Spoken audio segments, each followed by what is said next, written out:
Hey, what's up, everyone? Mike here in the BFH Garage. I get this question all the time. People email me asking for help setting up gears, and we're working through the process. And what they fail to tell me is that they're trying to set up used gears. That creates a problem. You don't set them up the same way that you would do new gears. It's a different process. And the reason for that is these gears, when you set them up for the very first time, you take them for that break-in period. What it does is that wears off the phosphate coating off of the gears here, and it work hardens the gears. You'll notice that first couple times that you take it for a break-in drive, 20 minutes of 40 miles an hour, just no hard shifting or anything. You're going to notice if you go to touch the pumpkin, it's really, really hot. The second time, it's pretty darn warm. And after they break in, you go to your pumpkin, and if they're set up right, you can touch it, and it's just warm. You can keep your hand on the pumpkin. So what happens is these gears get work hardened. So you cannot set them up as if they're new gears, because what you're going to do is you're going to set the pattern in a different place that's already work hardened, and they will fail pretty darn quick. So let me show you what you got to do if you want to set up used gears. Let me back up just 1 second. My recommendation is that you set up new gears every time. Yeah, it costs you a couple $100, $300, whatever, but it makes it worth it, especially on a rear axle. On a front axle, it's not as critical because you're only using that when you're in four-wheel drive. So if you're doing a front axle, okay, I can get that. But on a rear axle, unless you get it exactly right, it's just better to set up new gears. It's easier, you're getting it done right, and it doesn't cause you any grief. So if you guys remember in my rollover video, this is the axle out of my pile of parts TJ now, and it got bent, it's jacked up, so I'm going to transfer everything over after I verify everything's good. I'm going to transfer it over to a new axle that I'm going to build, same Dana 30. Okay, so the key to setting up used gears isn't doing it the way the manufacturer does it. It's fairly straightforward in this process, because the nice thing is you don't have to worry about exact preload measurements, things like that, because you're going to take what you have out of this axle. Let me explain this real quick. There's 3 things you need in order to set up these used gears. The first thing you want to do is check the backlash. That's that little bit of movement right there. Check your backlash, write it down. Then you're going to paint your teeth in 3 different spots. Just paint 2 or 3 teeth is all. Then you're going to put some drag on it. You're going to rotate it like you normally would setting up gears. And you're going to take a pattern. You're going to take a picture of the drive side. You're going to take a picture of the coast side. After that, you can go ahead and remove the carrier. And then you're going to check your pinion preload and see what that's at. So you're going to put your little socket on there with your inch-pounds torque wrench, and you're going to see what your preload is. Now, I can tell you that if your preload doesn't register, it's because your bearings are worn in pretty good, and that may be the case, and that's fine. But it's kind of a tricky spot there. So there's a little bit of a touchy feel to this, but we're looking to replicate what is in this case by moving it to a different case. Now, the downside is that means you are still going to have to change shims. So it's virtually a re-gear, but you want to make sure that you're getting the same pattern that you had here before and the same backlash that you had here. That's really important. That way it runs on the same hardened surface.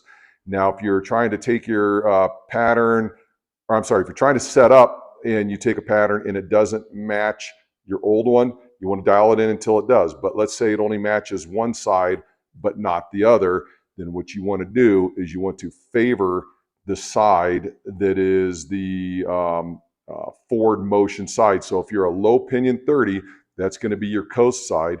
If you're in a high pinion 30 like me, that's going to be the drive side. So you want to make sure whatever side that is, you match that up if you can't get them both the same. That's really all there is to it. I'm not going to go through the process of a re-gear. I just want to tell you and show you what I'm talking about. So now I'll go ahead and check my backlash. I'll take a pattern, I'll remove the carrier, and then I'll see if I have any preload on my pinion, and I'll write that down as well, and I'll try to match up everything as best I can. Now, the other thing that's going to be slightly different from low pinion to high pinion is a high pinion uses shims. A low pinion uses a crush sleeve. So if you're going to be using a crush sleeve, then go ahead and reset that crush sleeve to spec, and that'll be fine. So let's get started on this, and I'll show you what I'm talking about.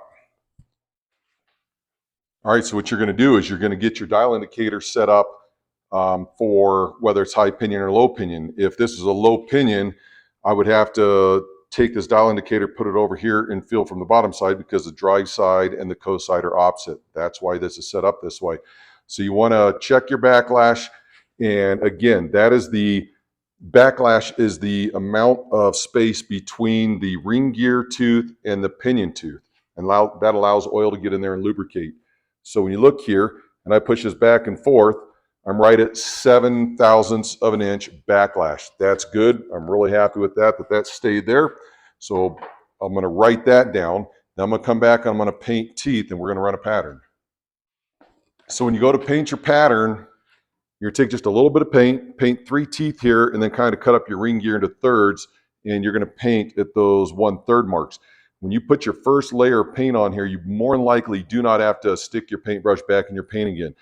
Turn it, keep wiping it. You only need a really thin layer of paint. A lot of people always overpaint these things, and it's really hard to tell what the pattern is. So it doesn't take a whole lot.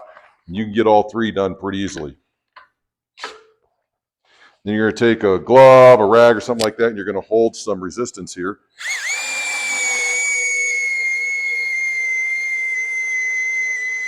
Let it get several rotations through, and then you're going to do it the opposite way.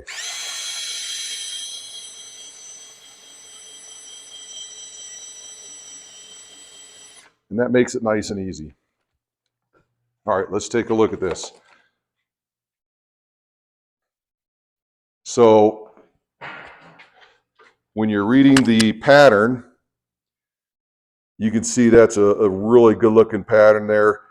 I would even say it might have been just no, actually, that's actually a really good pattern. I was thinking it might be just a little bit deep, but I'm not worried about that.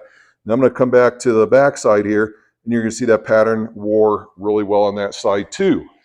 So that's good. I know the pattern's set good. I don't have any worries about things being off from the damage that the axle took when I rolled it. This moves nice and smooth, so I'm comfortable throwing this back into another axle and moving forward with it. Pattern's good, so I'm going to turn the camera off. I'm going to take pictures of the pattern so I have something to reference.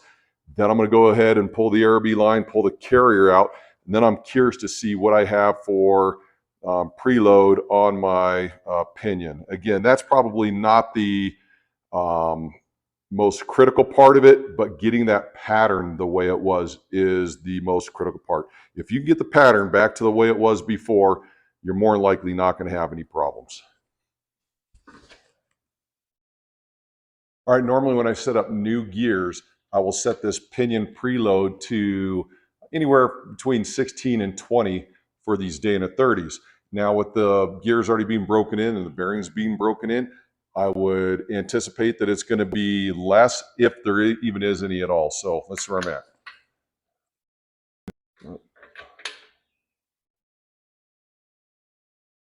So right now, I'm running 5 inch-pounds of pinion preload. So that gives me a great point to shoot for when setting everything up. So this is going to work out real well for me. I got a very good established pattern.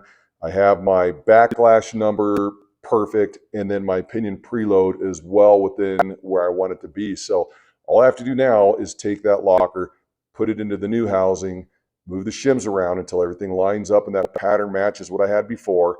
Preload is within spec, and then I'm good to get back on the trail. So I'm looking forward to that. Well, let me phrase that. That's a kind of not a great statement because the Jeep's still sitting up on the rack with everything off it. So getting closer to getting back on the trail. So anyway, that's all there is to setting up used gears. Again, my recommendation is always to just go with new gears. It makes it easier. You know you're getting a good pattern, and you'll get a nice long life out of them. So anyway, that's all there is to setting up used gears.